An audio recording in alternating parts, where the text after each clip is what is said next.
So thanks, Suresh and Samir. And I think that sort of rounds up the tabletop exercise. I think this will be probably the first of other tabletop exercises to follow whenever we do cybersecurity programs. Anyway, welcome to the Kiran Karnik here as well. So, well, we will start now with the proper sessions. I think Gunjal Shroff, good morning to you. I think you've prepared for this particular session, which Yes, looks sir. at Thank you, Mr. which looks at cybersecurity threats and challenges vis-a-vis China. You have a very good panel with you. I'm sure you'll introduce them. You've been introduced yesterday, so I leave it over to you. The floor is yours. We look forward to a stimulating discussion. Thank you, sir. So, thank you, for the opportunity. I would like to thank the organizers for giving me this opportunity to curate and moderate this session, which is effectively on China, cybersecurity threats and challenges.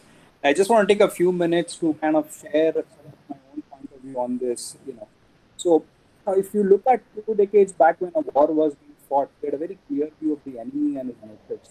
The battle was being fought on land, sea, or in the air, and you could see and identify the enemy. But the battlefield today has changed. Rather, there is a new battlefront, which is the cyberspace. That's some of the recent events that will probably illustrate this. The pharma company Dr. Reddy's, which is developing a COVID-19 vaccine, was hit by a cyber attack. This back. It also given permission to begin its final stage trials of the Russian COVID-19 vaccine. Obviously, local media reported that some of the production at Dr. Reddy's has been disrupted. This may even potentially impact the vaccine coming out. Now the question that actually one really needs to look at is that who is behind this attack, or is it a state actor, non-state actor, and why is it doing this? Is it indeed an enemy of India? What business does it have attacking a private pharma company? So today we are suddenly seeing that even private organizations are being drawn into this fight. Another interesting incident that caught my eye was there was a major attack on a Saudi oil refinery. The attack was carried out with a clear objective to actually blow up the refinery. So someone sitting remotely in some another part of the world hacks into the systems, and is actually capable of blowing up an entire refinery. Obviously, if this would have gone through, it would have had a major impact on oil. It would have had a severe economic repercussion as well. Fortunately, the attack didn't go as planned, and instead of blowing up the refinery, it just got shut down. But that again was a wake-up call, for everyone. That again, right now, who would have thought probably 15, 20 years back that someone would actually consider blowing up a refinery. So prima facie, if you look at these cyber attacks, they may be attributed potentially to non-state actors, but the reality may not be so. Let's look at China. Now it's been practicing what is probably now being called as neocolonialism, for over 2 decades. And they have today quite a few have control of quite a few ports around the world, including the one in Sri Lanka. Now, China was furthering its own export business by controlling these ports. Obviously, it is a massive export business. And one of their key export, obviously, was electronics and computer hardware. But China was also smart enough to realize the true power and potential of cyber, and it embarked on a strategy of data colonialism. Let's look at this in the Indian context and how Chinese companies have mined data in India and continue to do so. So obviously, we have all heard about the ban on Chinese apps and all of that. But at its peak, the app that basically was again a Chinese app had over 40 million Indian users. 39% of even TikTok global users are from India, and mostly between the age of 16 to 24. So obviously, the data is being mined from a very, very young age, and you are looking at user behaviors as well, and potentially how this can be leveraged in the future remains to be seen. Last year, TikTok users significantly increased in India, and they had about 32 million app downloads. Again, now if you look at, these are just 2 apps, but there are close to 58 Chinese apps that have been banned, but now with all that data has been collected so far, one doesn't know what is really going to happen of that. And the fact that across these 58 companies, what all data has been accumulated, because all this data, rest in China, on the data servers that today are in China. And potentially, obviously, as per the Chinese laws, any data today sitting on any data server within China, the government has access to it. So another obviously aspect here is if you look at the hardware side, the Chinese mobile handsets today, look at all the manufacturers, right? Vivo, Oppo, Realme, OnePlus, Xiaomi, and Honor put together have close to 60% of the market share, And I think I think we are probably thinking that, now that we banned social media apps, we are safe. Hardly the case, because when you today actually buy a Chinese handset, you are already giving the data because the data is already being routed, back to China. And some of these app permissions are actually pre-installed. So you don't need to even consent to give this data. It's already assumed and given, So if you look at it, if you look at the Chinese handsets today in India, there are probably over 3 million Chinese handsets active in India. And, if one was really taking a critical view, these are effectively surveillance bots, And then another fact is that, Professor Goyal also mentioned this, that China also is the world's largest manufacturer of CCTV surveillance cameras. Hikvision alone has about 20% market share, and there are a couple of other companies as well. Put together, that number is probably as high as 35-40%, And some of these, and it was a wake-up call even for the US defense industry, A lot of the US defense installations have Hikvision cameras. Now there's a very deadly nexus of Chinese apps, mobile handsets, CCTVs, cameras, IoT devices. Now imagine all of this is being mined, analyzed using AI, big data, and machine learning. And this is not a hypothetical scenario. This is already happening. Companies like Zenhua are already doing this. As we've all read about it, that over 10,000 Indian VIPs are today being tracked. And there are organizations and companies which are state funded who are actually doing this in a very, very structured and systematic manner. And they've become giants, One of the top valued AI startups in the world is Chinese SenseTime. And its Project Viper collects data and analyzes them from all cameras, be it surveillance cameras, live camera feeds, embedded in ATMs, traffic cameras, office space scanners. And it's basically processing all this data. Again, sitting in China, all this data is available to the Chinese government, So, we are in an age now where I feel data is the new currency, and China is rich. It has systematically mined data of millions of people across the world. This is the onslaught of Chinese data colonialism. And this is the threat that we have to deal with today. It's, to kind of summarize, I would say colonizing a country no longer needs for physical invasion. You don't need military strength. You can simply do it by controlling economic and cyber activities, through networks and database and the internet. And with a single click, you can potentially, play havoc. So eventually, as we see, data has now become the new ammunition. And that is the real threat today that we are dealing with.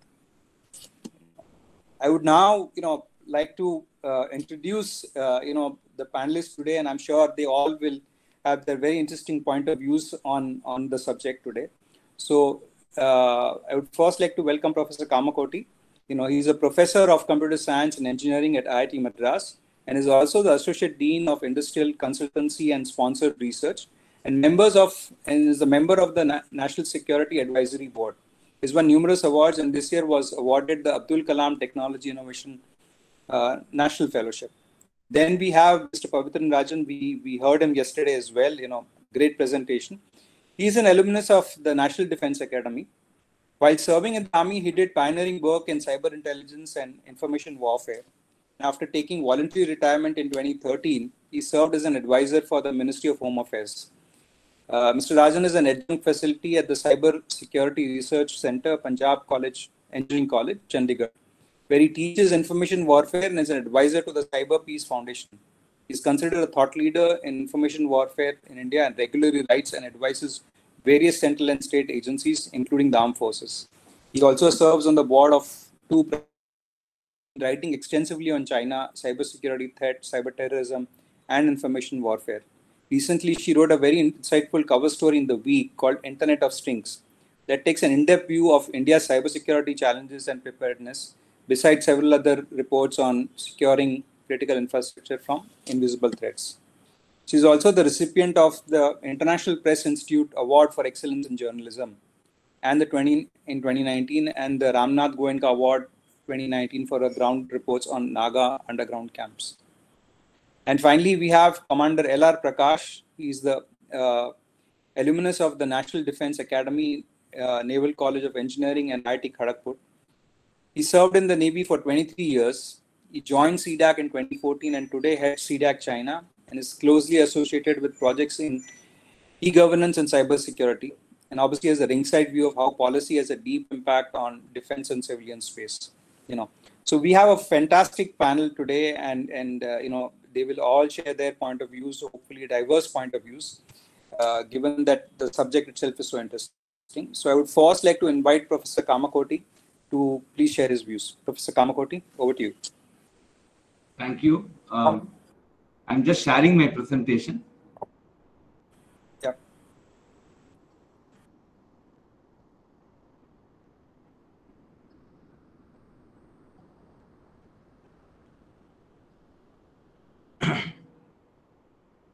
Is my presentation visible? Yes, sir. Yes, sir, it is. Yeah, thank you very much. So what I'm planning to do in the 15 minutes allotted to me is to very quickly go through China's basic fabric and what are their basic ideas, what are their governing principles based on which they are developing the technology. I think understanding of that would be very crucial, and then I'll go into specifics for cybersecurity issues, and then also some of the recommendations that we have been proposing. Again, Professor Goyal has been a great supporter for this.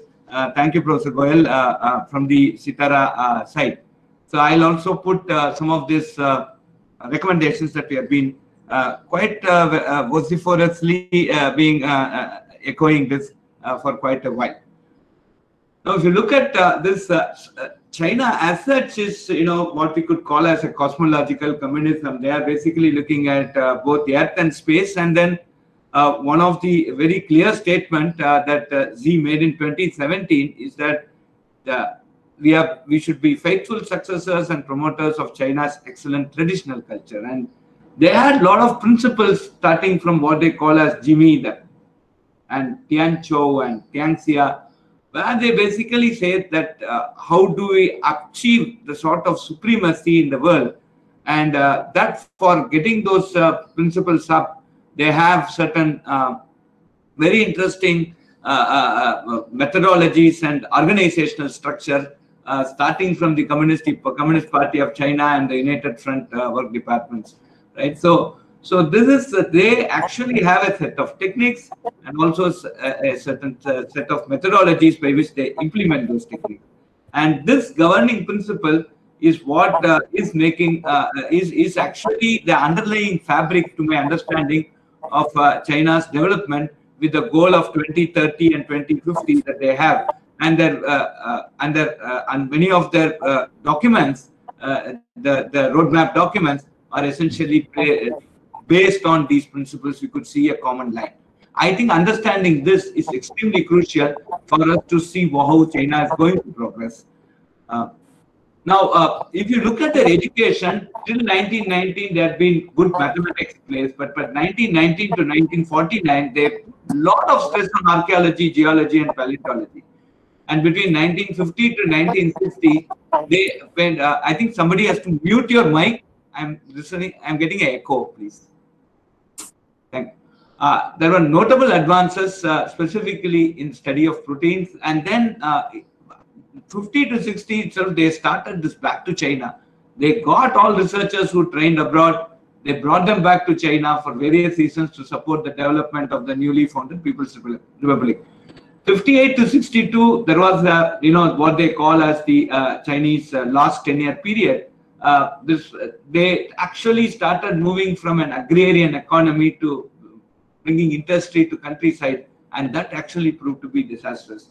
From 1967 onwards, they had this 3-in-1, the revolutionary committees, and the members of the PLA and party cadres assumed governmental authority in manufacturing, scientific institutions, and elsewhere, and they had been focusing on this. So if you look at the way that they have structured their education and training, they did this great transformation. They learned some bad lessons, but their focus has been sort of very, very pointed, and they did prepare very well for the 21st century starting from the mid of the 20th century. This is a very clear planning that they had done in the past. And there are 4 modernizations. If you look at from 1978 to 1996, how they are prepared for the 21st century. They had this sort of, a patent law enacted as early as 1982 to 84, that session. And then they had these 4 important modernizations in agriculture, industry, defense and science and technology. And then rapid privatization and economic liberalization, opening it to FDI between 1980 to 1990. The Commission of Science, Technology and Industry for National Defense. This was a crucial step towards dual-use technology. That's one thing that we need. So they never say, I'm going to use it for civil alone. They say, I will use it for anything I want. And that was a very bold decision. And they basically had this across. And they did see to it that all the dependencies that they have in enacting these dual-use technologies to place, they really attained this self-sufficiency to a large extent within that period. And the decision on the reform of the science and technology management system and also accelerate science and technology process were actually defining movements, and that they did at least 2 to 3 decades before, and that has made them sort of very, very in a very important position in the 21st century. And this is something that we need to learn very, very, very much from them. They had this 60 long-term, medium-term programs, 62 goals spread across 11 areas. Mention one area that they are not left out. And then 22 goals under 8 major special projects and 24 goals under 4 major research projects. And the consequences, the strategic research requiring a forward-looking view of the world, China and science and technology in 2050 was envisaged at 2007 by the Chinese leadership, at least 15 years before now. And a China Grand Vision came up at 2050. And today they have a very, very clear hand about Industry 4. They take cues from Germany. They listen to Germany. That's another important thing that we need to see. There is almost a sort of one-to-one relationship between German development and China development. And it has actually released this 2025 Made in China plan, and they are working towards it. 2030 AA goal, 2035 China standards, all finally culminating into 2050 vision. And this very clear-cut program, and not deviating from it, and not saying, oh, can we not do, accepting failures, investing in the industry. These are some things that we need to learn from China, and that is some very good lessons also. Now, this is the report of the Chinese Academy of Sciences 11 years before, and this is all the 8 different plans they had, in which your cyber security plays an extremely important place. As you see, the system of ubiquitous information networking, and then all that is going to come from this 5G is actually where we are going to enable a lot more of data generation and monitoring. All those things have been very, very beautifully trained here, starting from national and public security systems. And they also had this disruptive technologies. They have 22 disruptive technologies, in which at least 6 of them are in international competitiveness, which includes ICT in a very big way, 4 on basic sciences, 7 on strategic importance, specifically from China's sustainability, 2 on national and public security, and 3 on cutting edge technology. And some of the things I have listed here, there are 22 disruptive technologies specifically from the science and technology initiatives. And they are progressing very, very seriously on this. And so this is also something that we need to keep in mind. So finally, from the 2025 point of view, this is the 10 core industries that they are looking at. And all these are trained across cyber, because they are looking at a very highly connected network by which they will enable these things. And again, all very clear-cut agenda. So 2025, they want to become a major manufacturing power. 2035, global manufacturing power. and 2049 is the leading manufacturing superpower. So this is something that they have set up, and though we thought it is ambitious, I think 2025 they will achieve quite a significant amount of strategic things. Okay, and they actually have gone from a very wonderful building stack. They have a set of support systems followed by key equipments and then manufacturing. So they go from a bottom-up approach. They build these support systems in smart network infrastructure, internet security. These two are the most important thing. Then they go up to the next key equipments where they have smart sensors, network chips, and open source platforms. And then on top of it, they build all these smart products. And this has begun a very nice supplier manufacturer vendor relationship and a very nice flow for them. So this is how they have prepared themselves, and this is a very, very, very interesting lesson that the world has to learn from them. I don't have any doubts that they have done a very rigorous exercise to bring this up, and the government has been very focused on taking this up. Now, this is the entire hub that they plan to set up, and manufacturing is going to be the central key of this. And you have artificial intelligence, and you have the Belt and Road Initiative type of things, the digitalization, which is the Internet Plus. And then the most important thing is they are also pushing their standards, China standards, by 2035. And they are focusing on that. They have a united approach in getting this done. There is a complete support to do this. Okay, so these are some things that we need to keep in mind before we say, yes, we want to go and address the issues. Right, so that's why I thought I need to spend these 5 minutes to basically go. And this is the 2050 Chinese Innovation Toolbox that we get. And you have all these things, civil military integration efforts, 5-year plans, sector-specific industrial plans, R&D funding, creators of centers of sector-specific innovation, creation of national champions in STEM. Right, this is science, technology, engineering, management, where they actually fund in industry, in the Indian industry, rather than saying that fund their own indigenous industry, rather than saying, oh, we guys can't do this, we are useless, right? That is the sort of sometimes very irritating, can we do or not? So this is sometimes very irritating things that we listen about our own industry by our own people, but this is how they go fund this industry and make them great. Right, so that is how they have attacked the world, and these are very important lessons. And one other thing, suppose they have a bottleneck in something, they actually go and get a foreign investment specifically on the topic where there is a weakness and fill that gap. And that is selective foreign investment or joint ventures with Western firms. They have never stopped, and they have done that. So this is some overall stuff.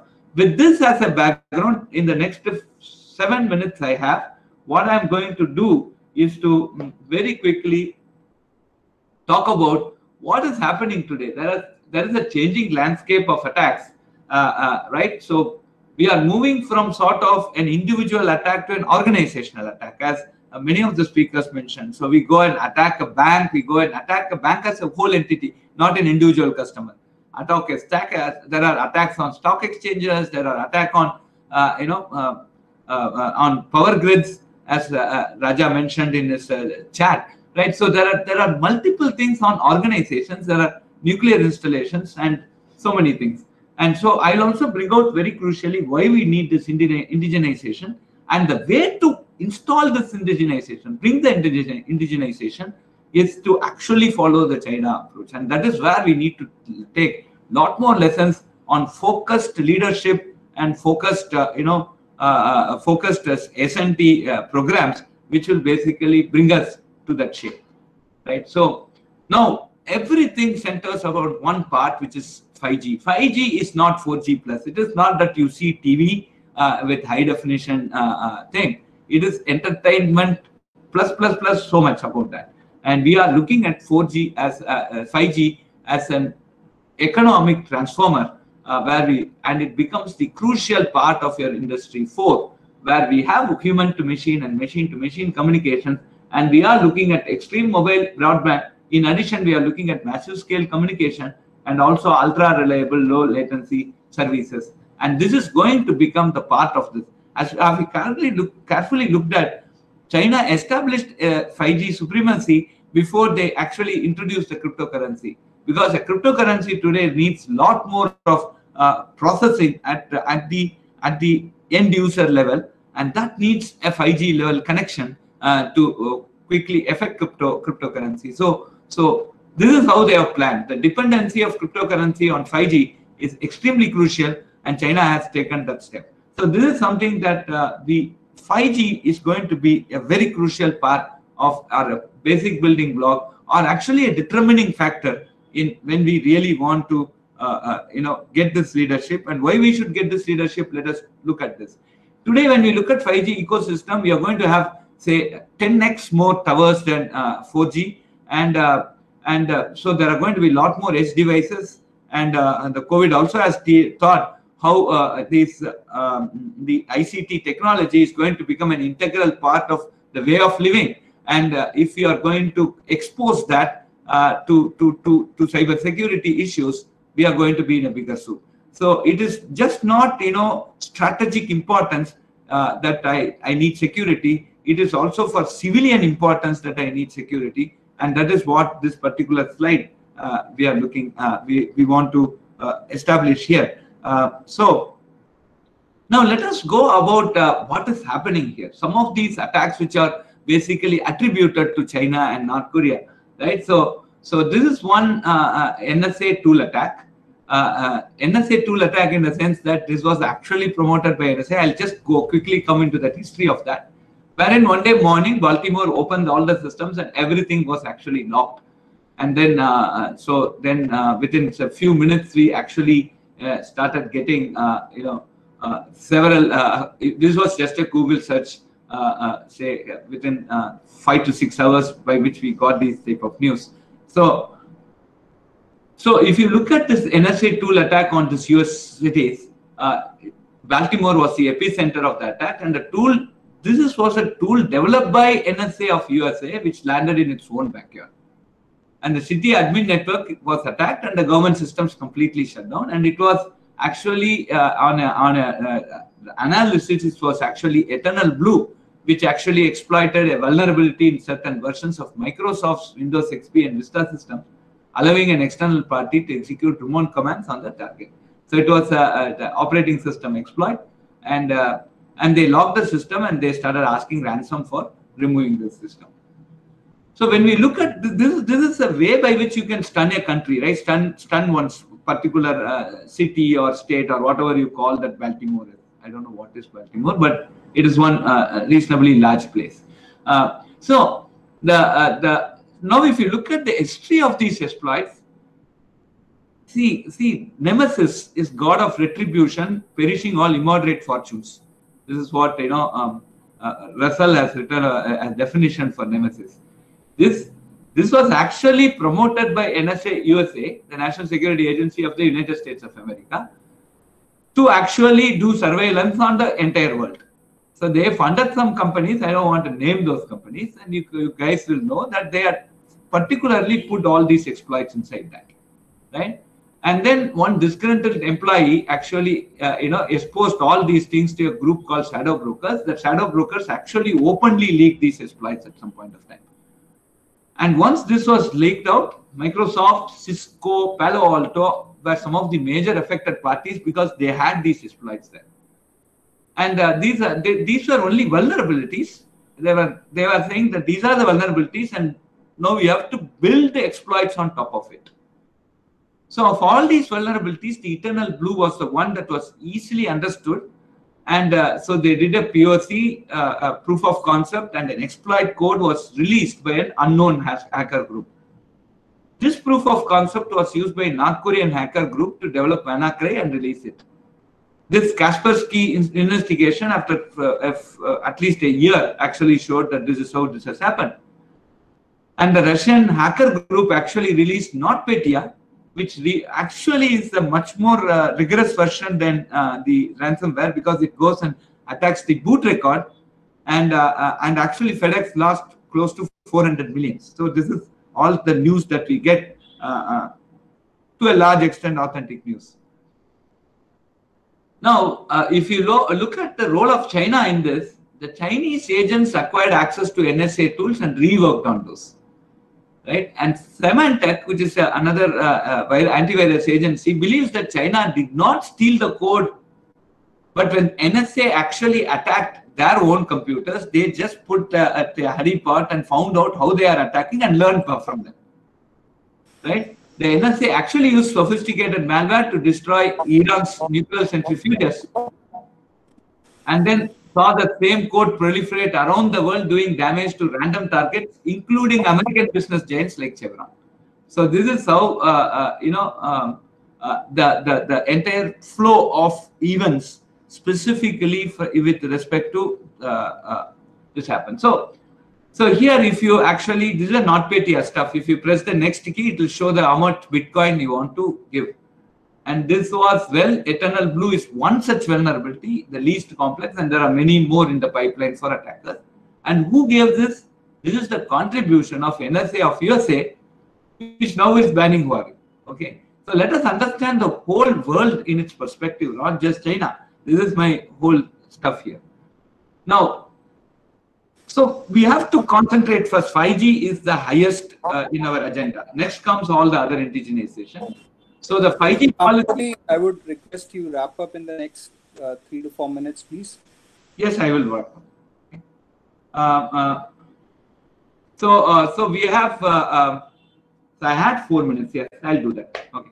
So there are 5 main policies. There are international standards. There are technology. There is security, cost, and governance. Now the main thing is the supply chain. Today we need security to. If we want full security, we need 100% indigenization. The reason is that the supply chain, this is the most economical supply chain for making an electronics product, and we go from Japan to USA to China to USA, Malaysia, Singapore, China. Finally, it comes to USA. So suppose somebody says made in USA, it doesn't mean it has not gone through some of our quote-unquote friendly countries.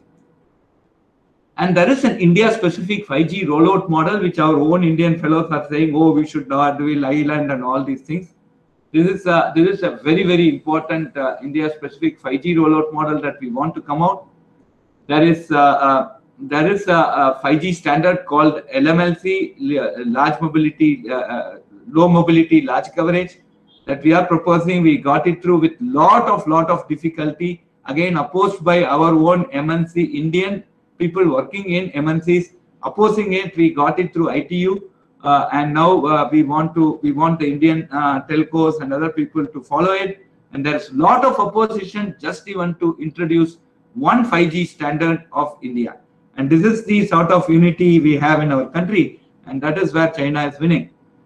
And then each of these equipments need microprocessors, and then microprocessors has to be taken up. Government has come out with the Swadeshi microprocessor. IIT Madras is also involved in one such Swadeshi microprocessor, but that program has to go up in a very big way, because that's a programmable entity inside this entire 5G game. And this programmable entity is one that would be attacked for getting certain malware into the network. So we have to encourage indigenous microprocessors. And then and the other thing is that the IPs from India has actually getting acquired by for MNCs.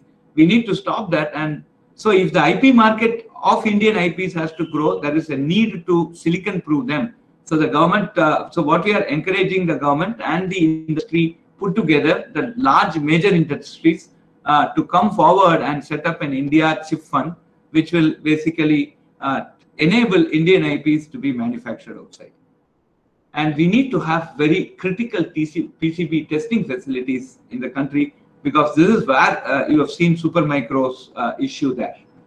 And that we have to put an united effort to get the 5x2 BPSK scheme, which is a specific standard for India 5G, which will give us some sort of a control over the entire 5G thing, a significant control in this.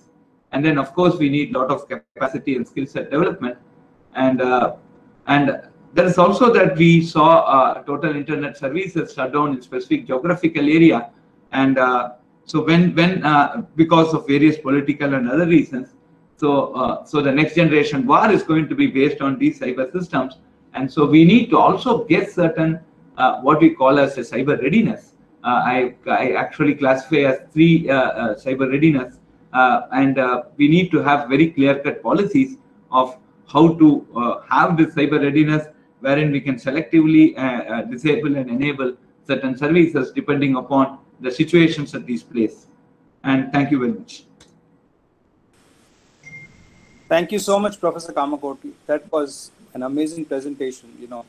You've right from the history of how China has evolved to what China is planning in the next 3 decades is truly astounding, and I think we have a lot of catching up to do. Next, I'm going to invite Mr. Rajan to come and share his thoughts. Mr. Rajan, please. Yeah, good morning, Munjal. A very great presentation as usual by Professor Kamakoti. It'll be a tough act to match him. He's after all, very. So that's what happens. But then I know Professor Kamakoti's thinking, and I totally respect that particular fact. Also, my other panelists, Commander L.R. Prakash, these are all people who I've been involved with for quite a long time. So let me jump into my presentation by 1 second. Let me. So is my screen visible? Yes, sir. Okay, thank you. May I request for other people to switch, mute their mics so that it doesn't echo? Okay, great. So I chose this theme, civil-military fusion is what I chose. But by the time I did my research yesterday, I found out the Americans had changed the name to military-civil fusion for, because civil-military is only for the Americans. Now, this is one gentleman I truly respect, Henry Kissinger, because he's a realist. And realism is very important when you deal with national matters. And he clearly says it's not a matter of what is true that counts, but a matter of what is perceived to be true. And this is something I feel is quite deep. And it might also, I go with Professor Kamakoti when he says that China might not be the actual, it's just one part of the phenomenon. You need to look at the overall global order to understand where we are today. And this is what, when I start off, the realities of today, I re-emphasize, because yesterday's tabletop, an excellent presentation, but I realized at the end of the tabletop, what are the boards and what are the CEOs where they're going to spend their money? They're going to spend their money on Chinese products and American products. Those are the realities which we face today. So this is a particular slide which I've taken from the Snowden. A man, again, I greatly respect, because maybe 2,000 years hence, he might be called as the New Age prophet. A guy who sacrifices a life at a very young age to bring out the truth to the people. So there you have, this is a photograph of a Cisco router being opened up by the, American NSA, and they're changing the firmware. They're implanting, hardware into it so that it can, bypass the air gap. And we in India, in the last, so many years, have spent almost 30,000 crores creating a military, network system to fight our next wars based on Cisco. Another slide also, which I thought I'll pull out, because this is very important, because these are all things which are publicly known, and we are all the security guys. So this is another slide which shows from which year to what, the iconic US companies are all aligned with the US deep state. So when you say that only China is a threat, they are the people who are, weaponizing MNCs, etc., that is not true. They are just copying what the US is doing, and it's very evident. And if we don't accept these facts, our solutions will be totally wrong. Somehow it is very taboo in India to talk about reality. So, okay, what is military civil fusion? So this is, I've just copied it. China truly, it is a strategy where China as a nation can advance.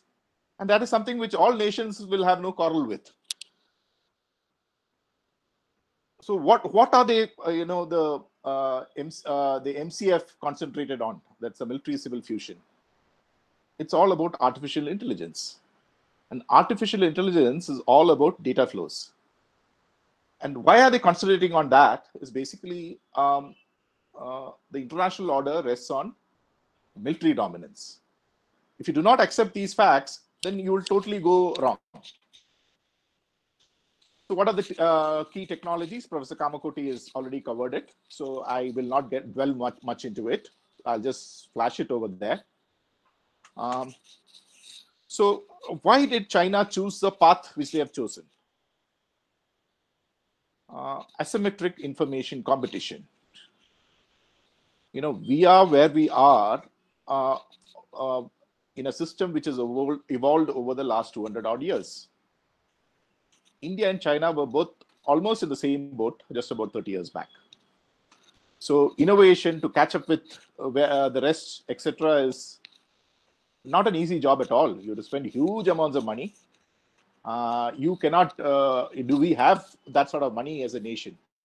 We have created a huge military industrial complex in India.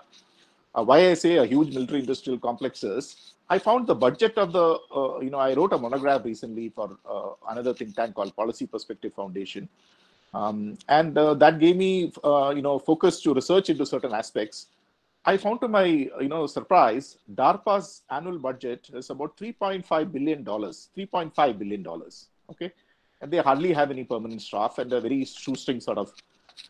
And I found the DRDO has a $3 billion budget. Okay, and if you apply normal economic principles of, how much does a dollar go in India? It is a much bigger budget if you compare it from that particular point of view. But we have grossly underdelivered because we have not understood, we have not paid attention to human nature, and that's the reason why communism failed. Professor Kamakoti and Commander Prakash are exceptional people, motivated, but exception cannot be the rule. Average gentlemen like me are, don't look at the greater good of. I'm a slightly more selfish person. That is how human beings are, and we think about ourselves first rather than the greater good of the nation. If you do not accept all these and recognize these, you will get the whole solution wrong. So why did China go for the military civil fusion? They realized that no one is going to give them military technology, like the way we keep putting money and we sign offset clauses. Nothing is, they're not going to give it to you. It's very clear. So they said, let's concentrate on civil technologies. For civil technologies, everyone is ready to collaborate. If you put in money, they will, you can buy off companies, you can collaborate with them, what you don't want, and slowly you transfer the knowledge back into China. A very smart, pragmatic approach. Now, I put this slide because I knew Professor Kamakoti is going to be there. They have this strategy in the military civil fusion, the 7 sons of national defense and their specializations, and the 7 sons of the arms industry. The whole thing is around universities in China. Universities handhold private enterprise. In India, we do not. We do not because the GFR does not permit it. I was told by another very eminent, academician of India, Dr. Akshay Agarwal, the former Vice Chancellor of GTU. He told me, Pavi, the average IIT professor sits on almost 100 crores of projects, but nothing comes out of that ecosystem into India. He doesn't have time. Where are our industries? If you do not handhold our private enterprises, because let me be very clear, in ICT, there are tomes written by a lot of people saying the public sector will not work. The public sector will not work because of the entry barriers of ICT being very low. Today in India, this whole ICT industry is hamstrung, other than the ITES industry, that is outsourcing industry, which is not at all dependent on India. It is hamstrung by 2 sets of people. One is the ITES industry because they are their master's voice because they're getting money from foreign countries. And the second is our academic and bureaucratic structure. because they find the private industry in ICT, if they take off, then their relevance is no longer going to be there. This I say it, not because I've studied it in the last 6-7 years. I've been in government. Now I'm out of government and I'm seeing both sides, and I'm interacting with a lot of people, and we have created rules in such a way that people cannot, even if people want to, they cannot. You need to change the rules. Okay, this is, I just pulled it out. It's a top secret security credential for, academia given over there. We need to create rules where academicians and private enterprises are given top secret, security credentials. Just because, you are a government employee doesn't mean it's all citizens are, part of the Indian ecosystem, and they need to be trusted. And there must be a method of, it should not be a blind trust. Even for a government employee, there is a background security verification check done. Then once you are made to sign on, you've got certain restrictions on your conduct. Then there is an intelligence watch on you. So those are the things which we need to do for our private industry and for academicians, so that they get those clearances, wherein our government establishment holds everything close to themselves. That such an approach is what hamstrings India. So this is the R&D spend of China. If you look at basic, applied, and experimental, so that is where they put most of their money, the experimental part on innovation, not on primary research. And that is all about ICT, which Professor Kamakoti is correctly brought out. And this is where we are. Okay, this one slide is a beautiful slide which shows where the data flows are going to go. We can keep talking about AI till the cows come home, and you will realize from this particular slide, it is the social networks, and it is the operating systems of the world, and the cloud services. These are the three particular places where which will get you the data. We are not there. Our rules, our people don't allow us to even participate in get in there. One ban by the Indian government on PUBG, that is a Chinese social network gaming this, where only 5% of the revenue comes from India, but a much larger percentage of people were participating. The Indians were the majority participants, and it wiped out about $30 billion from market capitalization of the parent company. It's all there right in front of you. We don't recognize it. But who is the Indian system hand-holding? They are hand-holding Amazon, Microsoft, Google, what have you. Today, our money is being spent in hand-holding this. We have got something called the PLI scheme, which maybe Professor Goyal can again expand on. Today, we are going to spend an amazing amount of money to shift, assembling of smartphones over here. A fraction of that money will supercharge our Indian industry. Okay, and with that money, what are we planning to achieve? We are planning to achieve some low-cost jobs. Okay, and who is going to finally benefit out of that money? It is again going to be the US and China. So we have today, what is a multi-domain warfare? Since the nuclear weapons have come, big powers cannot openly fight wars. That industrial era wars are over. So today's wars are mostly in this particular field called multi-domain warfare. As we speak, that wars happen. Look at those places, economy, diplomacy, politics, energy and resources, okay, cyberspace, influence, legal, public opinion. That is where we are. And then I come into 5G. Okay, this is a slide, from a Chinese, this on military civil fusion. And you look at it, smart cities. We've declared a policy for smart cities. We said, okay, we'll have 100 smart cities. Who are going to build those smart cities? We have set a digital India, 100% digital economy. Who are going to be the beneficiaries of these policies? This slide captures the whole thing. China is going to be a major beneficiary. The rest is going to the US and the rest of the West. So I've shown you the slide yesterday before. So this is where we are. On the LAC, okay, they come in a couple of kilometers and there is, we have suddenly become alert, but they have deeply penetrated into the Indian ecosystem. And it has happened over the last 2 decades. Yes, every intelligence agency claims they want the government. But so then what? Our entire broadband network is controlled out of Huawei. Okay, in Delhi. They have got the center. And we have a standoff with at the LAC. And even when the standoff was happening, the DOT was backing for upgrades. The BSNL was batting for upgrades from Huawei and ZTE. Okay, digital Silk Roads.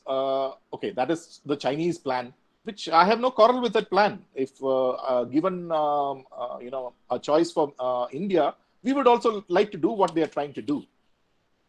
So we cannot quarrel with a Chinese plan, which they are planning to advance. But we need to be careful about what are our plans. What is our dream? What is the Indian dream? The Indian dream cannot be that we will educate our best and brightest in IITs, spending taxpayers' money, and then they'll go to the West and spend and send some part of the money back as a money order. That cannot be the Indian dream. So there you have the supreme art of war is to subdue the enemy without fighting, and that is what is happening to us as we speak. Now, what is the solution? So this is a cliche. Information is the oil of the 21st century, and analytics is the combustion engine. So, that analytics part of it is very important because we have got the largest trained manpower who can do analytics. Okay.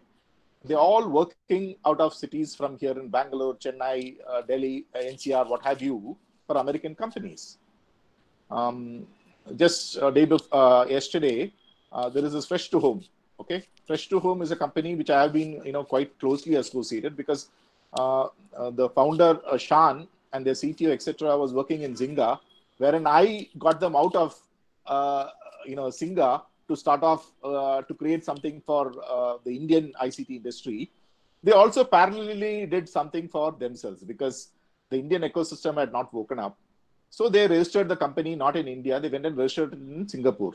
For the simple reason, our policy said any angel funding which is coming in, 30% will be taken as tax. So Shan called me and said, Pavi, I hope, because this can't be viable if I have to pay 30% of the angel money back into, taxes. So I'm registering it in Singapore. Today, they have attracted about $121 million, and they are on the way to become a unicorn. Okay. And this whole company is based on AI, machine learning, and big data. In fact, big data, what people don't realize, the first platform to handle big data, Membase, was created by this team when they were working for Zynga right out of Bangalore. But our Indian establishment has gifted all our strategic data to the big tech of the US with no tender. Okay, with no tender. Let me tell you, this is one of the biggest national security scandals. I don't know how historians will look at this. So there you are. What is the fight all about? This is about the percentile of the population and the wealth. Okay. To the left, you will find is where the bulk of the Indian population is. And by the time we come into the higher percentages of earning, we become a very minute, part of it. People sitting in this particular seminar are somewhere there. Okay. They're somewhere in the higher percentage. The vast majority of Indians are in the lower percentages. But look at China. They pulled themselves up. We can't have a quarrel with this. They are a nation. Mr. Rajan would request you to wind up in the next couple of minutes, please. Yeah, I will. So, and you look at the rest of the world. So that is what is the fight all about. And what is our biggest challenge? The biggest challenge, like I yesterday also said, is unemployment and the youth bulge. So what is our short-term plans? Because we can't have a 10-year-old plan where we create a chip from scratch and we will now raise in 10 years. We don't have that time. We don't have that luxury. So this is something from Clausewitz. Clausewitz is a very famous guy, which all military strategicians like to quote. But he correctly says, the most decisive act of judgment, which the statement and the general exercise, is rightly to understand the war in which he engages. If you don't understand the war in what you are engaging with, you are definitely bound to lose. Thank you. I finished. Those are my contact details. Anyone is free to write it to me. Thank you. Thank you, Mr. Rajan. It's really interesting to see your point of view on this, on the civil military strategy and what India needs to do. Clearly, we need to do more in terms of providing funding for our own research institutions and our own private enterprises. The way China has gone about it, obviously, they've poured money and today really built giant companies which are really ruling the IT space and as well as the tech space. I would now invite Ms. Namrata to come forward and share her views. Ms. Namrata, please. Hello, everyone. Can you hear me? Am I audible? Yes, Namrata, please go ahead. So while we are, discussing and laying out cyber threats from China, we must not lose sight of the fact that cyber warfare of any kind is ultimately, what is it aimed at? That's the question we all need to look at. It's aimed at hijacking and controlling narratives. China wants to emerge as a global leader, the most powerful nation, which means the final aim in developing, controlling high-end technologies, whether we're talking of 5G, whether we talk of, AI, it's ultimately linked to a more basic and real-time need to control information flow, and that's information warfare. So it's no surprise that when China had academic discussions of cyber warfare first, when it started in China, they started by calling it not cyber warfare but information warfare. They had the example of how the US military at that time had benefited from high-end technologies during the Gulf War.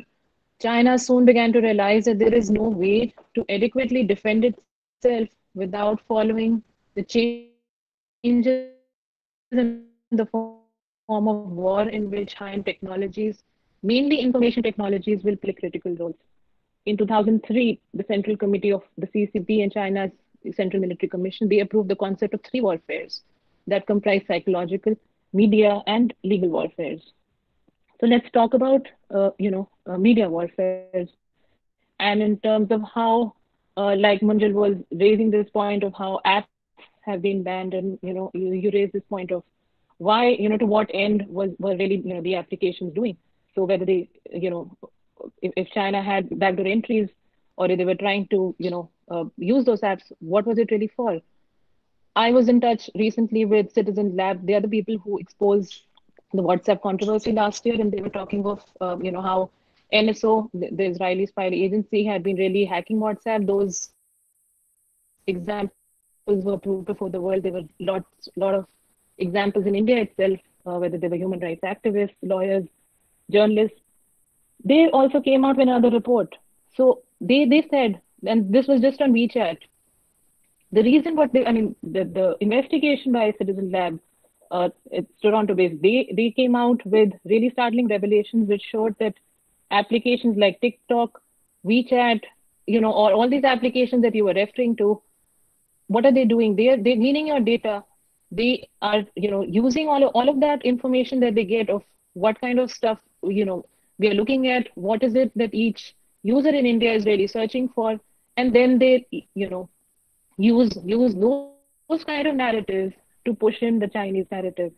For example, TikTok nearly has, more than 100 million active users in the country. If through the backdoor, the CCP can read popular sentiments on issues by collecting, analyzing data from crores of phones of TikTok users, they can spread disinformation in India, which would be, bigger than any other kind of threat that they can have in when we talk of Chinese threats and, applications. So China's military prowess, its warfare for that matter, truly depends on how they control the flow of information. And even though, TikTok had been, refuting all the allegations, the fact is that a lot of studies that have been done world over have shown that, the kind of inroads China has made, whether it's spreading disinformation or fake news, what we saw during the COVID crisis was very important.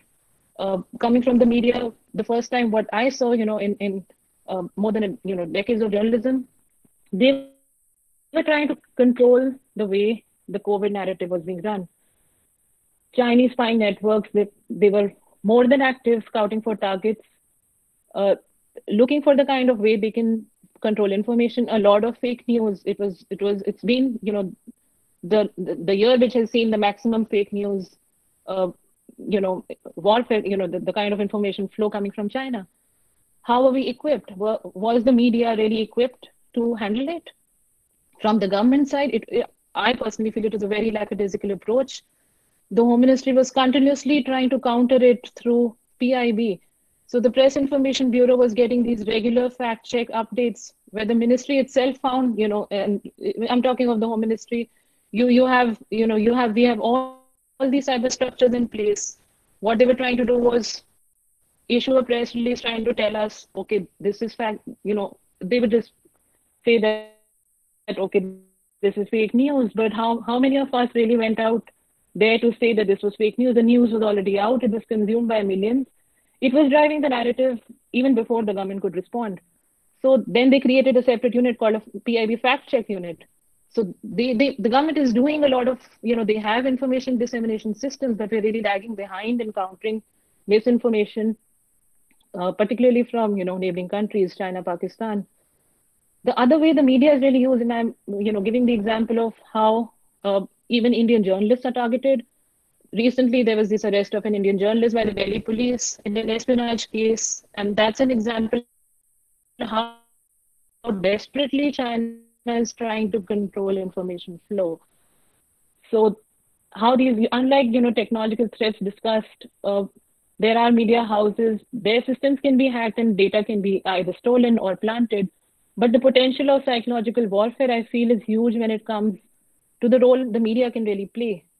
And there, it's not just the media of news dissemination, but think tank groups, strategic planning, media management cells in different countries. How you can be used to really control the flow of information in news, and you could be just the second or the third layer in this whole field. They are obviously scouting for journalists who can be influence drivers across, and we've seen a couple of cases, not just in India, but in our neighborhood. So similar to hacking efforts and compromising hardware or software, mind management here is the key. So that's what China is doing. So whether it is organizing trips to Beijing, inviting journalists for discussions, panel discussions like these, the risks really don't go away when it comes to China. So unlike democracies which have a certain kind of, I won't say cavalier attitude, but we don't really pay too much attention in airing contrary opinions. The Communist Party really believes in controlling even contrary views. So which way dissent has to be shaped, not block out dissent, but how to shape dissent is also something we need to look at when we talk of cyber warfare. So we really cannot block out China. What we need to do is we need to counter the kind of, even the dissent they're shaping. We might overtly see that this is what is the aim, but that could be certainly something that even the media planners or the government, planners of information dissemination might not even realize of how even dissent is being shaped. So China's cyber warfare, another area I would touch upon is it's not just restricted to military or espionage. China is also now being increasingly accused of stealing intellectual wealth, trade secrets through warfare. Recently, the chairman of the US House Intelligence Committee, he said that there's a concerted effort by the government of China to get into businesses of stealing economic secrets to put into use in China to compete against US economy. So the director of National Security Agency, General Alexander, he described the result of this effect as the greatest transfer of wealth in history. That's something we're not really looking at when we talk of threats from China. We're not looking at how intellectual drainage from China can happen through the kind of things we are seeing in the US. That could be a learning experience which policy shapers can really look at. And as Professor Kamakoti, I think, was mentioning that the 10 parameters or the 10 key industries really China is looking ahead. You must not forget that China always plans ahead. It's always looking at future. It has 50 or 100-year plans. India today, again, as I mentioned yesterday, has not shaped, we don't have a national security doctrine. So when we have elections, we talk of, whether the need of a national security doctrine. Recently, with this government coming in power, there is talk of, the need for it. And yes, there have been discussions with National Security Advisory Board up to the level when they came out with the full document. of shaping 50 or 100-year strategies. But that again went to cold storage. Neither of the governments in the last 10, 15 years have actually taken it to a level of implementation. But compared to that, China's been doing that for a long time. In 2015, the Chinese premier had launched a Made in China, as mentioned, 2025 strategic plan. So what are these 10 key industries? Biomedicine, robotics, space technology, cloud computing, artificial intelligence. After that, what's happened is the US has detected the threats and tried to counter them. They've imposed tariffs on Chinese goods, something that we think only in knee-jerk reactions. They have been accusing China of intellectual property theft. They forced technology transfer from US companies, Chinese entities. The Office of the US Trade Representative reports that China is once again stealing data following a perceived lull after the latter years of the Obama administration. Now that's once again picked up, and there's a strong correlation between the companies targeted and the China's 10 key industries. So these are obvious examples of how these things have been happening. So then if we talk of how prepared is India in dealing Chinese threats, the government has increased a lot of there is a lot of information dissemination as far as the media is concerned. There are efforts, either in all different sectors, power, telecom, financial services. They're being monitored extremely closely compared to what they were. And the government also plans to expand and monitor and focus on companies funded by Chinese investors. Although I would still feel that the degree of surveillance may vary here, and we might need to take a look at that. So, and then recently, another, area where we, I think, need to really look at is in July, I was listening to, the Prime Minister having a discussion with the Google CKO, where he was talking of wide-ranging issues such as data security, privacy concerns, use of technology to transform lives of farmers. So this virtual interaction basically talked of further leveraging technology and providing not only healthcare services, which were being driven by COVID concerns, but the PM's focus was also on benefits of AI in agriculture. That caught my attention the most. The background is that in 2018, and I want to flag this, the US Department of Homeland Security had prepared a report. It was called the Threats to Precision Agriculture, which addressed security threats related to the adoption and impact of new digital technologies in crop and lifestyle production. So agriculture, where we in that report, it said that while it employs a variety of embedded connected technologies that rely on remote sensing, it could be global positioning, communication systems to generate big data, data analytics, machine learning. These technologies allow for more precision application of agricultural livestock management, fertilizer, seeds, pesticides, resulting in low costs, improved yields. So the DHS said that a consequence of this rapidly advanced digital revolution was increased exposure to cyber and other vulnerabilities in the agriculture sector. So with an economy, where we largely sustain on agriculture, I wonder whether this is the biggest challenge for India today when we talk of safeguarding agri-technologies from China's cyber army. So should we talk of cyber security threats today when we are talking of it? I think this needs greater attention. So when we talk of also IoT devices, are we leaving agriculture out of it? When we talk of botnet attacks, we talk of systems. And mainly the mindset is that you look at digital India and we look at smart cities and we think that this is only aimed at cities and it's not really aimed at the rural threats. Then the increasing cyber penetration by China, those cyber criminal, whether it's cyber criminal purposes, whether it's hacking into accounts, whether it's but the capacity the IoT infrastructure really has in supporting agri-tech is it will be outstanding, but so come the threats. What the IoT can really do is so there are examples the DHS has really listed out to the US government where we can draw out some examples and learn from. Major crop disease infestation, animal diseases can create immediate cascading effects resulting in economic loss of destroyed crops. I request you to wind up in the next couple of minutes, please. Yes. So if this, where countries will ban meat, vegetable exports once the crisis is over. They build up to that level, and the threat, rises without us really realizing how agri-technology has been compromised. We will not be able to control it if it, goes out of hand. So imagine a scenario when China has compromised data integrity, where they imply that it's a crop or animal disease outbreak. The media would lap it up before even the government really, responds. There would be so much on the internet. There would be up till the time the government will want to dump on data on the internet to show that this was fake news. This is what the disease is. This is what the real data is revealing. Outbreak of that it was fake, and then trying to mitigate. Mitigation would really take 100% accountability for all the cattle. By the time all of that is done, the damage has already been done.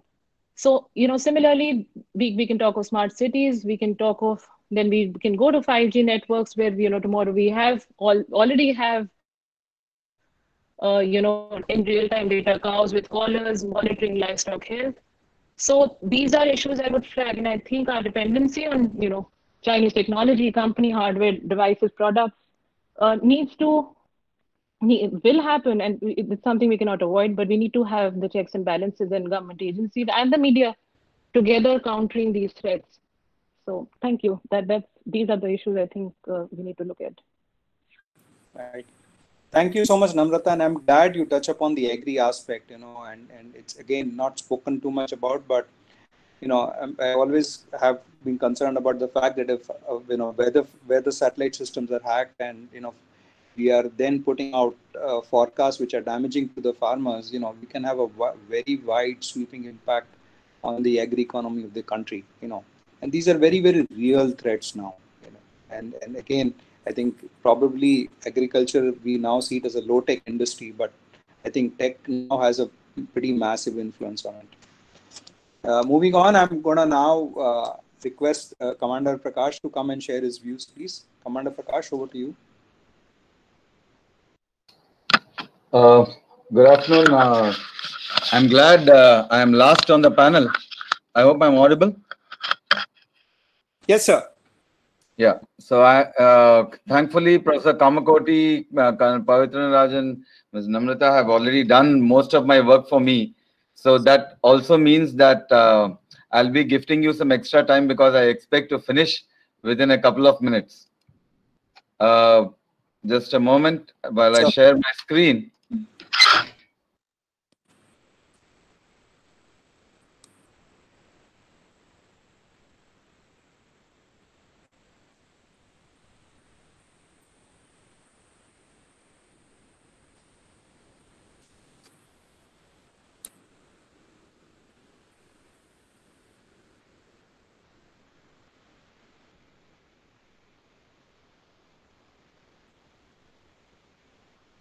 Just a moment. Present. Yeah, if you can now, sir, you should be.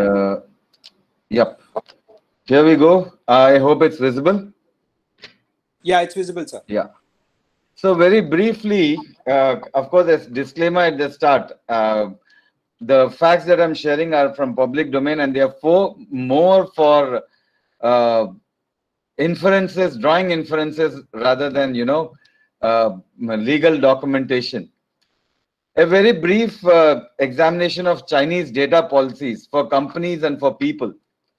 As far as companies are concerned, if you're a company in China, there is complete control over whatever data you collect from the collection stage, whether it's mapping, whether it's healthcare. There are explicit laws which say collection of data only Chinese or joint venture companies will do. Even then, explicit permission is required for any outbound data flow. Apps are tightly regulated, both in privacy, this thing, and for LEA intervention. And there's mandatory compliance, including cloud-based services. If you want to offer a cloud-based service, put the server in China. They are pretty much clear over it. They have also given, logical reasons for it. For example, we are a big country. We have multiple seismic zones. You can put high availability here. Latency and Chinese consumer experience will be poor if you locate it abroad, etc. But regardless of how you look at it, it's still mandatory. As far as the people go, we are aware of the Great Firewall of China. No direct equivalents of Facebook, Amazon, Apple, Google. VPNs are mostly prohibited. Strict regulation is there on social media. Big Brother is always watching. You have a VPN, a legal VPN there. Be prepared for it to be SSL, I mean, to be decrypted and re-encrypted at the firewall stage. Right? Now, what do we infer from this? China wants a stranglehold on its own data. It's very clear. Whatever data China is generating, and obviously its population and its resources mean a huge lot of data generated. China is clear, I'll acquire and hold it first.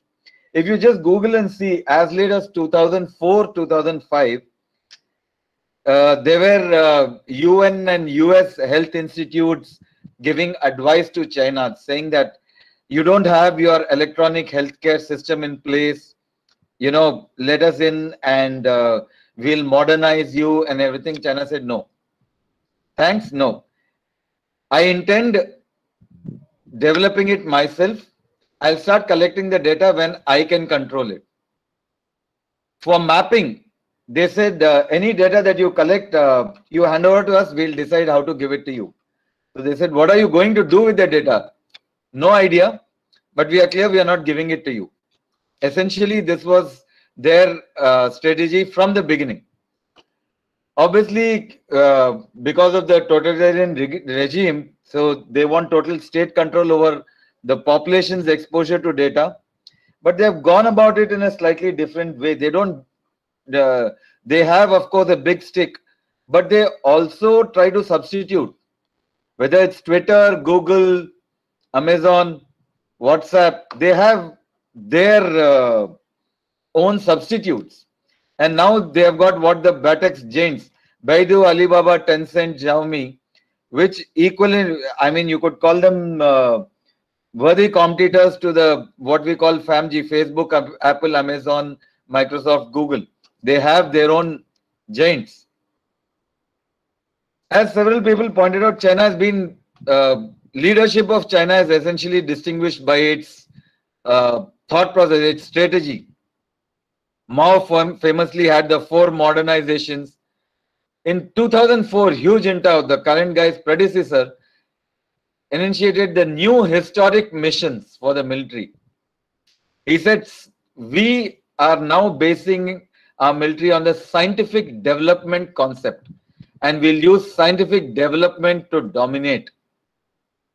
One corollary of this was their dedicated cyber warfare force, military units, government cyber warfare specialists, and civilian and semi-civilian groups also engaged in similar thing, each with their own roles and mandates. I'll just give a few examples. There are 2 reports, Shadows in the Cloud and Tracking the Ghostnet. Tracking the Ghostnet came in 2009. Essentially, it is the first known, what we used to call the Chinese virus, USB virus, music.exe, if people remember. And an academic group from Canada, the Infowar group, came out with this report in 2009. They said around 1,300 hosts in 103 countries, indiscriminately, wherever somebody put a USB, they tried to get in. But around 30% of it were actually high-value infected hosts, and they gave plenty of access back to their controllers in China. They were one of the first popular RATs or remote access tools. Then came 1 year later, the same group put out Shadows in the Cloud. Now, unlike the indiscriminate USB attack, and I was in the government that time, so I actually appreciated, you know, the evolution from a purely technical standpoint. They moved out from USB viruses to everything. They had Facebook clickjacking, they had fake links in Twitter, they had malicious PDFs, of course their favorite USB-borne viruses, everything. But now they were not worldwide. They had targeted areas. Indian government, including one of the highest officers of our government, the reports are there in public domain. Very highly recommended reading, though now it's a decade old. I would say very highly recommended reading, right? So then came the Mandiant report just about a year and a half later. Now, Kevin Mandiant at that time was an independent but funded by the US government researcher. And those were the times when we were just exploring the term APT, Advanced Persistent Threats.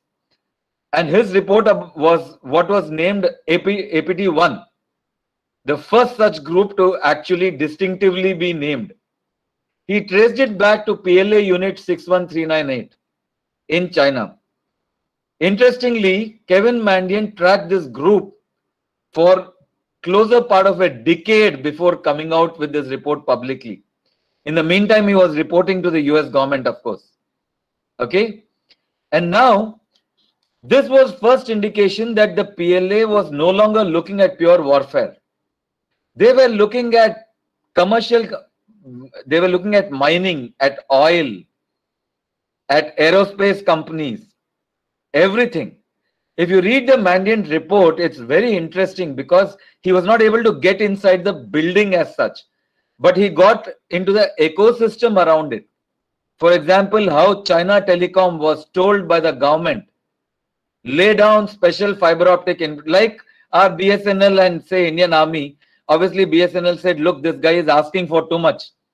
And they were told, look, this is a defense requirement. Don't ask questions, just do it. That paperwork they got. Okay. They got their staffing. What are the QRs? You need to have masters in linguistics or in communications or in these areas. You need to have this experience. That kind of stuff. They got their tasking. Which are the agencies in UK, US that you need to go after? And later on in subsidiary documentation, it came out, the tasking came from ministries in the government. Like the oil ministry says, okay, in US, I'm interested in these companies, these government departments. In UK, these companies, these government departments. So they got a tasking that way. A very strategic operation, obviously. What we look at is state-endorsed supported information warfare, a long drawn-out strategy. Acquisitions. Two very simple things. In 2015, China replaced US as the biggest tech acquisition country in 2015. And they did it mainly with acquisitions inside the US. Chip companies, robotic companies, special earth companies, VR. Right down to, we hear a lot about TikTok and how the US government finally stepped in and decided that their Committee on Foreign Investment in US, CFIUS is called, finally got some teeth and started saying, now we have retrospective effect. We are coming down on TikTok's this thing. It's because TikTok actually wasn't a big deal in the US. TikTok as Douyin was a big deal in China. It had relatively a low presence in US. But another company, Musical.ly, musical.ly, which is also a Chinese company, but with a very low domestic footprint, was pretty much popular with teenagers in the US. TikTok took over Musical.ly. And then immediately got a huge footprint overnight into the US market. Now, obviously, this had the blessings or it was prompted by the government behind. But suddenly, they had a huge social media footprint in the US. Right? So, those acquisitions are all strategic. It's not purely commercial. How they train and staff. Like Colonel Pavitran was showing about the universities. There are specific universities which are supported by the PLA Strategic Support Force, which is their cyber warfare force essentially. How they target, what infrastructure they get. All of it is drawn out from one unified strategy. And they see it as a critical area of redressing the imbalance. There's a very interesting 2020 presentation to the US this thing, House of Representatives. I don't know how much because it was not politically very correct. I don't know how much of it got accepted even in the US. But the strategist says very clearly, ki, look, it's not asymmetric warfare. It is not that the PLA and the US are coming head on. They are orthogonal. You are looking at, you know, supporting your technology and supporting your economy and now spying and everything.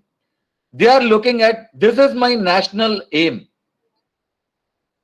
If by chance you come in their way, they will ride roughshod over you. But otherwise, they are not really interested in cyber conflict.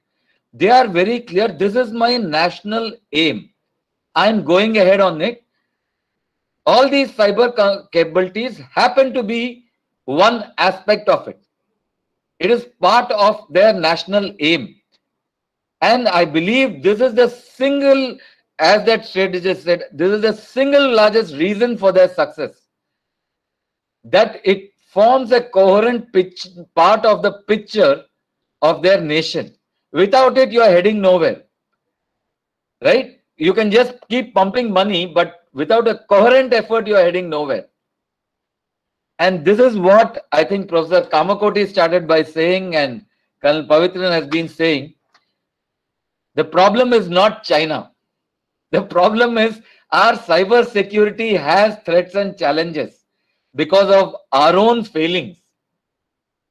It's easy to blame China. But I'll give you two examples. One is from a very popular Tamil movie. I don't know how many of you know the rice pulling scam in reality. It was a big deal in India over the past decade. Anytime you have a half an hour free, I would recommend you Google and see it. It's highly entertaining and impossible to believe, but true. The guy who started that scam, he was asked, don't you feel guilty you cheated so many people of their money? He said, look, they were victims first. I came along to cheat them later. The essential part is they were victims with money and no coherent thought. So why are you blaming me? Ask them why they were victims. Right? The second thing is, 200-300 years ago, we say the Brits colonized India. You know who was in India the longest? The Portuguese. They were there from 1505 to 1961. The Brits dominated because of time, space, certain, you know, strategic actions. But at one point of time, we had the Danish, we had the Portuguese, we had the Brits, we had the French. If you go ahead of Pondicherry, there's Porto Novo. It was the Swedish East India Company's outpost. We had everybody competing because we were victims. Everybody who had anything to do with, you know, power came along because we were willing victims. Today, I see exactly the same thing. You can keep saying China, but actually the fact is we are victims first. I see the US jockeying for position. I see Israel trying to sell us cryptography. China, of course. Everybody. I don't see any reason why, you know, BATX is essentially worse than FAMG. If I have to choose, I'll rather actually take Baidu, Alibaba, Tencent than take Facebook, Apple, Amazon. You know, they are cheaper at least, if nothing else. If I have to be a slave, at least let me not pay money to become a slave. I mean, that's my personal viewpoint. Let us not say China. Let us say, what are we doing about our cyber security threats and challenges? Professor Kamakoti has been saying this for quite a while. A couple of years before, without naming the agency, I tagged along with Professor Kamakoti. He went and told a very sensitive agency in Delhi. Okay, and I was there to translate. Every time I saw them dumbstruck, I stopped him and translated it into slightly easier terms to try and make them understand. Saying, hey, uncle, you have untrustworthy equipment because in medium short term, we are not going to get trustworthy equipment. We are working to try and see how we can give you some modicum of trust, some, way to work with this current untrustworthy equipment. And their reply was, no, but we are not taking China, no. We are taking Cisco Juniper. I was aghast at this. You really, I don't know why we have this preference for Goraskin. I would really prefer the Chinese. If somebody has to take over, I'd prefer the Chinese, yeah. I don't think I should be taken over by the Americans. This is the essential point which I wanted to reiterate, and I hope that this forum discusses it within themselves and takes it forward. That let us look within ourselves why we are victims, rather than how to defend against so and so offensive player, so and so offensive player. What my recommendations would be that first let us start looking at data localization in terms of how it benefits us, not in terms of what is optimal, what is best bang for the buck. No. Look, if today Professor Kamakoti is unable to build a firewall which will give you 200 Gbps throughput, ask yourself, how many of your sensitive networks really require 200 Gbps throughput? Let us bite the bullet. Let us say, okay, sir, we are slower now because Professor Kamakoti's firewall cannot handle more than 200 Gbps. Fine. Let the government then give carrot, stick, whatever to Professor Kamakoti and try to get that 400 or 500 Gbps thing working. But bite the bullet. Say, I will not take a foreign firewall in the meantime. Bite that bullet, right? Have a long-term strategy. As far as roles and responsibilities go, everybody says we need to have, coherent action. Everybody is doing everything. I say, yaar, ye Bharatvarsha, it's good. Let 10 agencies do the same thing. No problem. No problem. But let us have a unified vision. Let us have a unified vision. Professor Kamakoti is developing a chip. IIT Bombay, that lab is developing a chip. CDAC is developing a chip. Good. Let us compete. Let us come out with it. Let us have a unified vision that tomorrow, if you are building a firewall for your nuclear agency, you will use a chip from one of these. That is where the unified vision comes. We try to keep doing empire building of one department at the cost of another by saying, no, I will be unilaterally controlling this. No. Let 10 people do it. Doesn't matter. Let's have the vision unified. And what can we do? Academia. The two examples that I gave, Shadows in the Cloud and Tracking the Ghostnet, whereby the Infowar Foundation, which operates from Monk School of Business, University of Toronto. This kind of research and effort cannot be done by industry. It has to be done by academia, supported by government.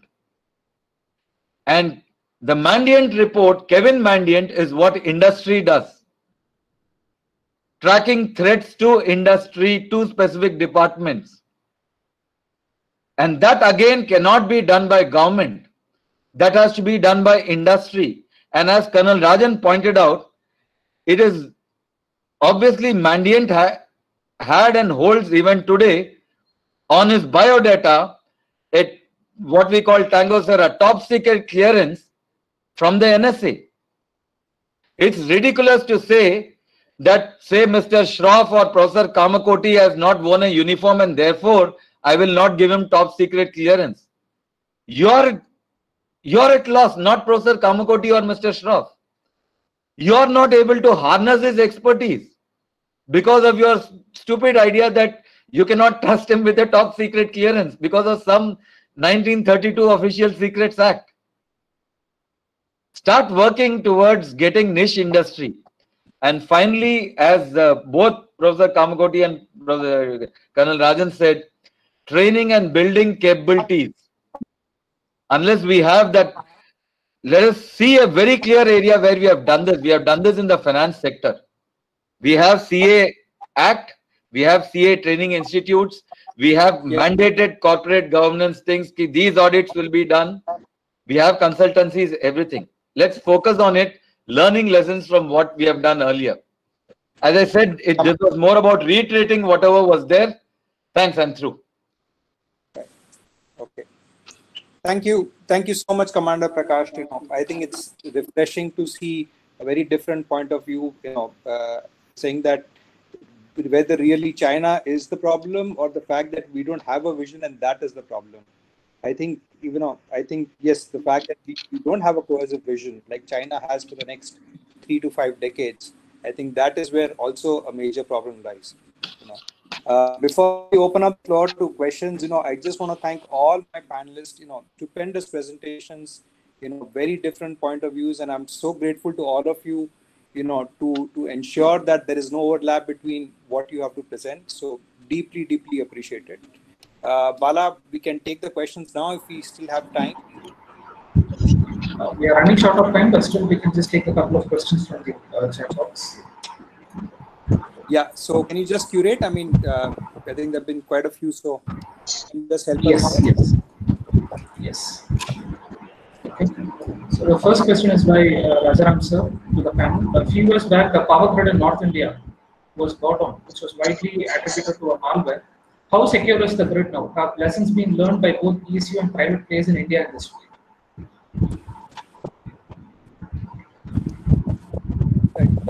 Mr. Rajan, you want to take that? Yeah, okay. So what I'm saying is from my point of view, although it's an informed point of view, because I interact with a lot of people from the power grid too. Actually, they have no method of identifying what is the problem, because their entire hardware and software are foreign. Okay, but they are not in a position to tell the truth to anyone. Okay, this is a sad fact. And has anything changed? No, nothing has changed. Right. Thank you.